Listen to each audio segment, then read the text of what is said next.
Si Taverny Mété Comté présente l'audio 2, symphonie en si bémol majeur, opus 57 de Benjamin Godard. 1879. Allegro vivace, lento ma non troppo, vivace, allegro con moto. Bien qu'écrite 5 ans après la symphonie gothique, mais créée avant elle, la symphonie opus 57 fut d'abord désignée comme première symphonie, y compris par l'auteur. Lors de l'édition par Choudens en 1889, 10 ans après sa composition, la mention première avait disparu.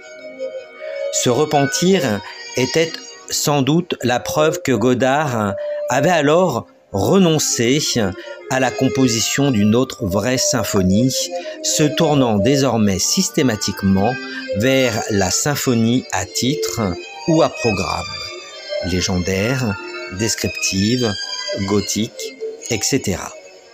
La réception de l'œuvre illustra la fracture entre deux esthétiques qui cohabitaient dans les salles de concert et jusque dans les catalogues d'un compositeur comme Godard. Tandis que la kermesse des 3 morceaux pour orchestre appartient au genre descriptif qui est à la mode parce que c'est le plus facile, la symphonie en si bémol est une des œuvres les plus sérieuses qu'a écrite le jeune maître. Partout, on trouve beaucoup de science et de savoir-faire. La clarté qui passait pour une des qualités maîtresses de l'œuvre s'efface au profit de la manière wagnérienne, c'est-à-dire les développements et la recherche harmonique.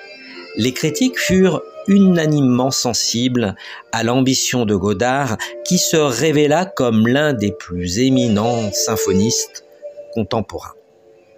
Même si, comme le veut l'usage, Godard se conforma à la forme sonate pour les mouvements extrêmes, il se montra rétif à l'emploi d'un plan tonal habituel, tout comme dans sa musique de chambre, se voulant original dans le choix fantaisiste des tonalités du second thème. Le lento ma non troppo est un thème suivi de 7 variations et une coda, tandis que le vivace est un scherzo muni de son trio.